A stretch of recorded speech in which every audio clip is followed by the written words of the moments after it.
Bienvenue sur F1 ITV pour débriefer ce Grand Prix de Malaisie. On est au milieu de cette tournée asiatique, Ziv. Le championnat n'est pas fini, parce qu'il en reste encore 5 tout de même, mais on commence peut-être à voir le championnat qui bascule. On se doutait qu'entre Lewis Hamilton et Nico Rosberg, eh bien, ça allait jouer peut-être sur peu de choses, sur quelques détails. Alors je ne dis pas que le championnat est plié, mais enfin 23 points quand même s'il reste 5 courses. Bon, on a vu avec Hamilton que tout peut arriver et la même chose peut se produire pour Rosberg aussi. Oui, Pierre, d'abord, on a eu une très très belle course. Comme quoi, quand on a de l'espace, on a un circuit qui s'y prête, bon, on a une belle course. En plus, c'est vrai que Nico Rosberg a eu un peu de chance sur ce coup-là et cette saison semble tourner en sa faveur. Depuis le début, c'est Lewis Hamilton qui collectionne les ennuis et bon, on sent peut-être le championnat aller vers lui, quoique avec 5 courses, vraiment tout peut arriver, Alors, c'est fait. il y a un peu la théorie du complot pour certains pro-Hamilton qui disent, et Lewis lui-même dit, écoutez, il y a 40 moteurs chez Mercedes, il y a 5 équipes ou 4 équipes avec 5 moteurs, plus le fait qu'il en ait eu 3, et c'est toujours sur moi que ça tombe. Alors c'est vrai que c'est pas normal, mais la théorie du complot, franchement, il ne faut pas abonder dans ce sens parce que c'est plus de la malchance qu'autre chose. Maintenant, c'est vrai que Rosberg a eu de la chance sur ce coup-là, et en même temps, il a un peu joué à qui perd gagne, parce qu'au départ, c'est lui qui perd tout. On croyait que, et lui-même croyait qu'il avait tout perdu. Au départ, à qui la faute, Ziv? Parce que là, on arrive dans cet entonnoir là du premier virage. Oui, Pierre, écoute, les commissaires ont donné la faute à Vettel, et puis Vettel, cette année, bon, on aime beaucoup Sébastien Vettel, et c'est un grand champion, mais cette année, on a l'impression qu'il accumule les bourdes. En Chine, il s'est effrayé de voir Fiat arriver comme un boulet, il est rentré dans Kimi.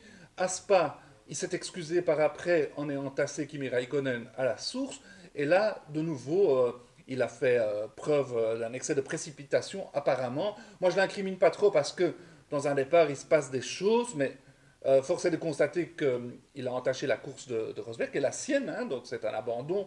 C'est dur pour la Scuderia parce que maintenant Red Bull est clairement la deuxième force du championnat.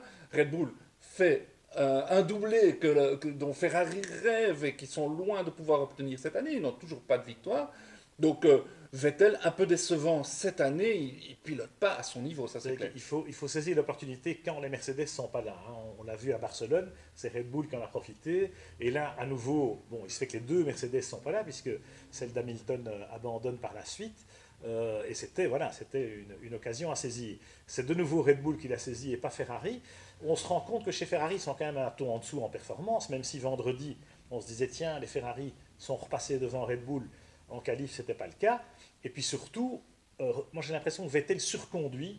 Il est en permanence, voilà, il veut trop en faire. Il y a une frustration latente. Et moi je pense que chez Ferrari, il y a une vraie crise qui couve, même si ils s'en défendent. Le départ de James Allison et puis le fait que là, voilà, ils courent après les résultats et ils ne les obtiennent pas. La pression est là, on le sait. Et pour Sergio Marchionne, et on sait que les choses ne vont sans doute pas rester en l'état. En revanche, chez Red Bull, là, il y a une dynamique positive, on s'en rend compte, et on a eu une bagarre formidable entre les deux pilotes aussi. Oui, génial, quel plaisir. Ces deux pilotes me plaisent énormément, Pierre. Daniel Ricciardo est vraiment extraordinaire et Max affirme de Grand Prix en Grand Prix. Et là, ils ont été intelligents parce qu'ils nous ont crédité d'une bagarre de toute beauté, mais sans se toucher. Et c'est pas peu dire, c'était pas facile. Certains se seraient rentrés dedans. Et là, ils ont assuré un doublé magnifique pour Red Bull. Bravo aussi à Renault, Badgetta Guer, mais c'est quand même magnifique d'amener une victoire. Donc, extraordinaire équipe qui a su rebondir après une année difficile en 2015, rappelle-toi. Ouais, moi, j'ai envie de dire chapeau Christian Horner et Helmut Marko, enfin le management, qui laisse libre cours à ses pilotes. On a eu une vraie bagarre entre eux. Alors c'est vrai que Max aurait sans doute eu l'avantage s'il n'y avait pas eu les virtual safety cars, notamment en fin de course.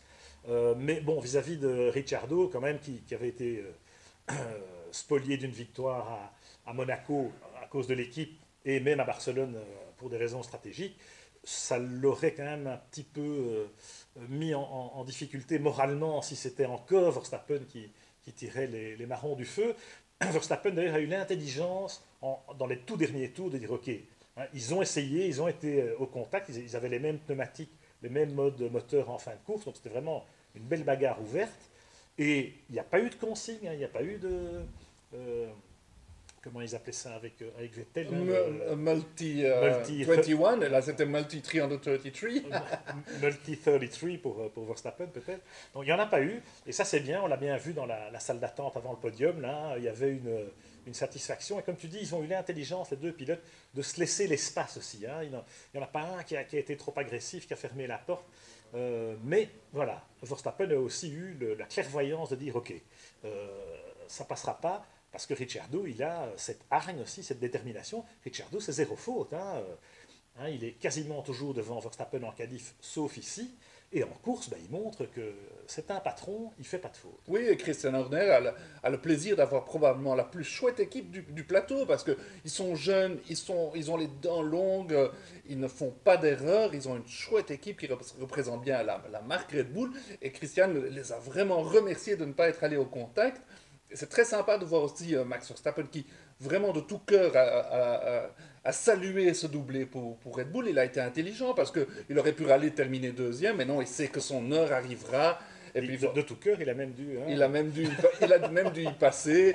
Et c'était sympa de voir Mark Webber aussi sur le podium à ce moment-là, ex-pilote Red Bull, je te rappelle. C'est vrai que ça tombait bien d'avoir les deux Australiens sur le podium en Malaisie. Alors voilà ce qu'on peut dire. On pourrait y passer des heures en évoquant les autres performances du Grand Prix. La bagarre Williams-Force India avec Bottas qui fait une belle course, mais c'est quand même Force India qui marque le plus de points, les McLaren qui remettent le nez à la fenêtre avec Fernando notamment qui fait une très belle course. Saluons le premier point de Jolyon Palmer comme ça en passage pour Renault. Tu parlais de Renault. Voilà. Bon, alors Palmer, c'était un point un peu tombé du ciel, mais c'est vrai qu'il en avait besoin.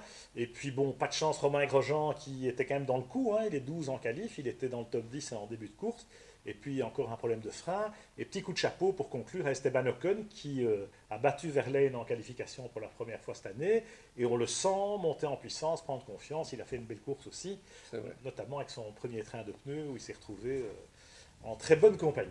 Voilà, on se retrouvera encore en très bonne compagnie la semaine prochaine pour débriefer le Grand Prix du Japon sur le Grand 8 de Suzuka. Magnifique circuit. On va se régaler.